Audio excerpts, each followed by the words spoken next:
What would you do if a flood cut your town off from the outside world for a week? Or if a grid-down blackout left your neighborhood dark for days? These aren't just what-if scenarios. They've already happened to thousands of families. And here's the hard truth. You don't really know how ready you are until you experience it in real life. That's why we've put together 5 simple but powerful tests that'll expose your weak points safely while there's still time to fix them. And stick with me, because the last step, it's the ultimate challenge that even seasoned preppers rarely dare to try. But if you can handle it, you'll know you're ready for the unexpected. The Ready Life. Into the country. Hey, I'm Lisa. Welcome to The Ready Life, where we help you gain independence for your basic necessities like water, heat, food, and power. Today, we're diving into 5 practical tests you can try right now. Could you go 2 whole weeks without setting foot in a grocery store? We're not talking about some far-off scenario. Think back to the start of 2020 when shelves went bare overnight, or those snowstorms in Texas that kept families trapped at home for days. This first test is simple. Use only what's already in your home. No trips to the grocery store, no Instacart. Just use what's on hand. Years ago, we had a season in life where money was tight, like really tight. We had only $80 for a whole month's worth of groceries with kids to feed. It was a challenge. It was amazing how creative I got with meals in the kitchen. Beans, rice, oats, and a few other supplies we had on hand became our best friends. But here's the key. We only pulled that off because we had some bulk food already stored. Without that, I'm not sure how we would have made it through. So here's your challenge. Try this for 14 days and pay attention. What runs out first? Is it your cooking oils, salt, flour, yeast, or baking powder for making bread? Toilet paper, paper towels, dish soap, trash bags? And don't forget about the pet food, diapers, or other everyday items your family depends on. It's often these small, unglamorous things, not the big ticket items, that create the biggest headaches. If you find yourself scrambling by day 3, don't beat yourself up. This is why we do the test, so we can fix those gaps before the real thing hits. Recently, we did a challenge to see how much food I could store with just $50. Do you know how much we were able to get? A whole 2 weeks worth of staples. And that's here in expensive North Idaho. So be sure to stock up ahead of time on your most critical staples. A little extra rice, beans, and shelf-stable milk can carry you further than you might realize. This is also a great opportunity to think about what meals you could prep, can, or dehydrate ahead of time. And be sure to collect some simple recipes you can make from those pantry staples. Now imagine the tap runs dry. No water for a full day. Not a single drop from the faucet. This isn't far-fetched. Hurricanes, ice storms, and even routine maintenance in rural areas have left families without running water. So here's your challenge. For 24 hours, don't use any water that relies on utilities. How do you think you'll fare? Stop and think through some scenarios that you'll face when you turn the main water line off for your home for just one day. Do you have enough stored for drinking? What about cooking? Don't forget flushing toilets or washing your hands. These are all important items that can't get overlooked. A lot of folks don't realize how much water they actually use until it's gone. In a survival situation, a family of 4 can easily go through about 10 gallons a day. That includes drinking, cooking, and sanitation, such as washing hands and sponge baths. Here are some quick tips you should consider. Fill your bathtub and large pots with water ahead of a storm. Store water in gallon jugs or 5-gallon containers in a cool, dark place. Set up a simple hand washing station with a spigot, jug, soap, and towels. Dump a bucket of water from your bathtub into your toilet to flush it. And consider an alternate toilet setup, like we have, called the Ready Loo. If these first 2 steps already have your wheels turning, our 521 series gives you a practical, bite-sized plan for getting prepared in a grid-down situation. We help you secure water, set up alternative cooking methods, and rethink your most basic systems so you're not caught off guard when the power goes out or your supplies run short. It's free, and you can join us through the link below. It's the perfect next step toward peace of mind.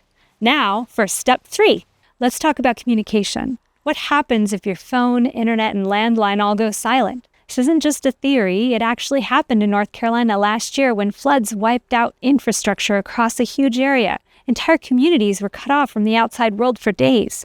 Here's your test. Unplug for 24 hours. Can you get news updates? Can you contact family or neighbors? Here are some simple pointers.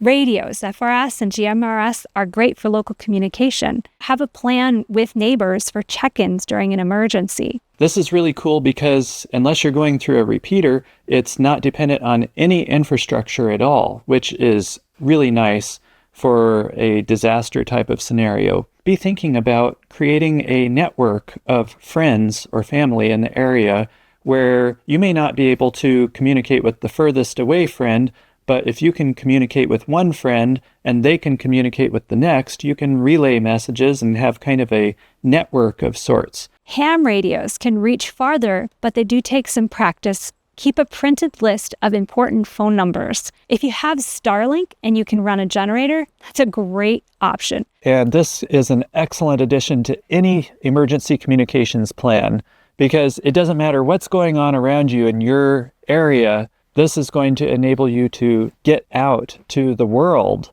This test often reveals just how much we rely on instant communication, how quickly we feel isolated without it. All right, step 4, it's time to take your bug-out bag for a spin. This step isn't just about testing gear, it's about living it, taking it for a real test run. Here's the challenge. Load up your bug-out supplies and head out for a 2-night camping trip. No store stops, no exceptions. This test reveals so much. Did you overpack and lug unnecessary gear, or underpack and forget things like teepee, soap, and extra fuel? We did that once. Forgot the teepee. Talk about a challenge. Here are key areas of life to think about while preparing your bug-out bag. For cooking, did you bring a stove, fuel, a simple pot or skillet, utensils? Was your food shelf stable and easy to prepare? Did you bring enough food? What about water? How much did you pack? Did you include a water filter, chlorine, or purification tablets? What about a way to start a fire or stay warm and dry? Did your matches stay dry? Would your lighter still work in the rain? Consider packing a Pharaoh stick as a backup. Do you have a small tent or a tarp to create a shelter? Did you bring enough sleeping bags or blankets? Also, don't forget the first aid bag, bandages, antiseptic, and medications. Could you handle a sprain or a cut? You might consider keeping a saw or a small hatchet in your bug-out bag because it can make a world of difference for firewood and building a shelter. We keep a battery-powered chainsaw in the back of our car along with an axe or hatchet. We learned to do that because we live in the country and when a storm blows through, sometimes you have to cut your way back in. And last but not least, please pack the s'mores. Because if you're stuck in the woods, there's nothing like chocolate and marshmallows, which are scientifically proven to keep morale high. Probably. We actually do this as a family every year when we go camping. It's partly training, but mostly pure fun for us. And a little pro tip, keep your car's gas tank topped off before you head home. In a real emergency, stopping for fuel might not be an option. When you get back from your challenge, sit down as a family and ask some important questions like, what did we wish we brought? What was dead weight we could leave behind? Or how could we improve this system for real evacuation? All right, so here's the big one. Turn off your main breaker 48 to 72 hours. This test isn't just about turning off the lights. It simulates life when nearly every modern system stops. Here's a simple breakdown of what you'll lose immediately. Lights. No more flipping a switch. You'll need flashlights, lanterns, and batteries ready. Heating and cooling. You know most HVAC systems, they're out.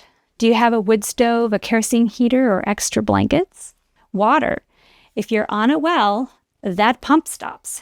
Do you have stored water or a plan to fetch and filter it? Cooking. Electric stove, microwave, they're gone. Do you have propane stoves, grills, solar ovens, or wood fire options? Fridge and freezer. How will you keep your food from spoiling? Hot water. Cold showers or sponge baths might become the norm. Communication? No charging phones, no internet, no Google to solve problems. Laundry? No running water, no electricity. They might pile up a bit, or you can hand wash them and use the one that uses the most sophisticated technology, a long line and a clothespin. In all seriousness, here are the essentials that you'll find you need on hand and that you rely on. Flashlights, headlamps, and LED lanterns with spare batteries for lighting when it gets dark. Water storage and a way to filter water for longer grid-down situations. Backup heater, like a wood stove, a propane heater with proper ventilation, or extra blankets. Off-grid cooking options, such as a propane camp stove, or even a Dutch oven and a campfire or a fireplace.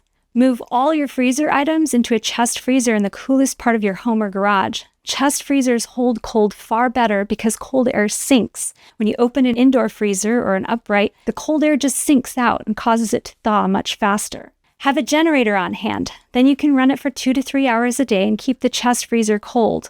Pump up a pressure tank if you have one, and possibly turn on Starlink to check on family and friends and check the news. When we upgraded our power system, we went 7 days without electricity, except for running our generator a couple hours each day. The chest freezer in our shop kept food frozen perfectly. Our upright freezer in the house, not so much. It thawed out faster than we expected. We ended up moving our fridge items into the indoor freezer and then rotating the cold items from our chest freezer into our indoor freezer to keep our refrigerated items cold. Walk through your family with questions. Could we stay warm enough for 3 winter nights? How long would our stored water last? How could we keep medicines refrigerated? Could we still cook decent meals? What would we miss the most? This test combines every other step you've tried so far and adds a more likely dimension. It's where your planning turns into real-world skills. This isn't about doing it perfectly, it's about learning what you'll need before the grid goes down for real. If you find those weak points, that's a success, not a failure. These 5 tests will show you where you're strong and where you still need to prepare. But they're just the beginning. In our free 521 series, we show simple, doable ways to keep life running when the power's out. You'll see how to filter and store water safely, cook and bake without electricity, stock up your pantry on a budget, store fuel the smart way, and even handle first aid and fire starting in a pinch. Each video gives you bite-sized practical steps to help your family feel confident and ready without all the overwhelm. Go to thereadylife.com/521 and join us. It's free, and it's the perfect next step towards self-reliance. And hey, check out these awesome videos over here. It's the ultimate challenge that even seasoned peppers, okay,